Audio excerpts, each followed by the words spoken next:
Chapter 2, Mrs. Jules. Mrs. Jules had a terribly nice face. She stood at the bottom of Wayside School and looked up. She was supposed to teach the class on the 30th story. The children on the 30th story were scared.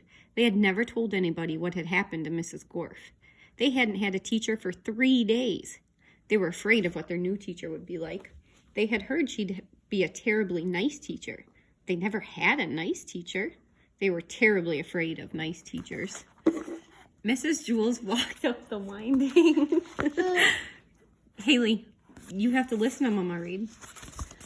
Mrs. Jules walked up the winding, creaking staircase to the 30th story. She was also afraid.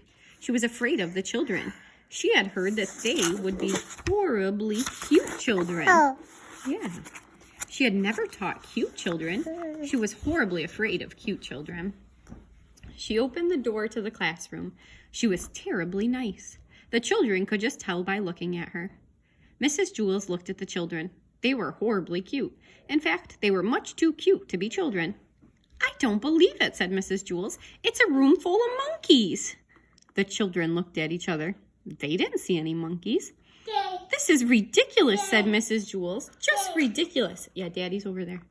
"I walked all the way up 30 flights of stairs for nothing but a class of monkeys.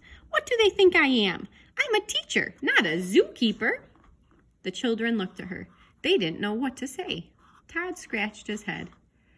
"Oh, I'm sorry," said Mrs. Jules. "Please don't get me wrong. I have nothing against monkeys. It is just that I was expecting children. I like monkeys, I really do. Why, I'm sure we can play all kinds of monkey games." "What are you talking about?" asked Todd. Mrs. Jules nearly fell off her chair. "Well, what do you know? A talking monkey. Tomorrow I'll bring you a banana." "My name is Todd," said Todd. The children were flabbergasted. They all raised their hands. "I'm sorry," said Mrs. Jules, "but I don't have enough bananas for all of you. I didn't expect this. Next week I'll bring in a whole bushel." "I don't want a banana," said Kelvin. "I'm not a monkey." "Would you like a peanut?" asked Mrs. Jules. "I think I might have a bag of peanuts in my purse." "Wait a second. Yep, here it is." "Thanks, Hailey." "Thanks," said Kelvin. Kelvin liked peanuts. Allison stood up. "I'm not a monkey," she said. "I'm a girl. My name is Allison, and so is everybody else." Mrs. Jules was shocked. "Do you mean to tell me that every monkey in here is named Allison?" "No," said Jenny. "She means we are all children. My name is Jenny." "No," said Mrs. Jules. "You're much too cute to be children." Jason raised his hand. "Yes," said Mrs. Jules. "The chimpanzee in the red shirt. You read that book, Hailey. We'll read that one next, okay?" "My name is Jason," said Jason, "and I'm not a chimpanzee." "Well, you're too small to be a gorilla," said Mrs. Jules. "I'm a boy," said Jason. "You're not a monkey?" asked Mrs. Jules. "No," said Jason.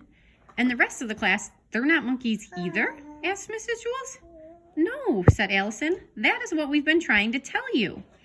"Are you sure?" asked Mrs. Jules. "We'd know if we were monkeys, wouldn't we?" asked Kelvin. "I don't know," said Mrs. Jules. "Do monkeys know that they are monkeys?" "I don't know," said Allison. "I'm not a monkey." "No, I suppose you're not," said Mrs. Jules. "Okay, in that case, we have a lot of work to do. Reading, writing, subtraction, addition, spelling. Everybody take out a piece of paper. We will have a test now." Yes, that's an M. Jason tapped Todd on the shoulder. He said, "Do you want to know something? I liked it better when she thought we were monkeys." "I know," said Todd. "I guess now it means she won't bring me a banana." "There'll be no talking in class," said Mrs. Jules. She wrote Todd's name on the blackboard under the word discipline.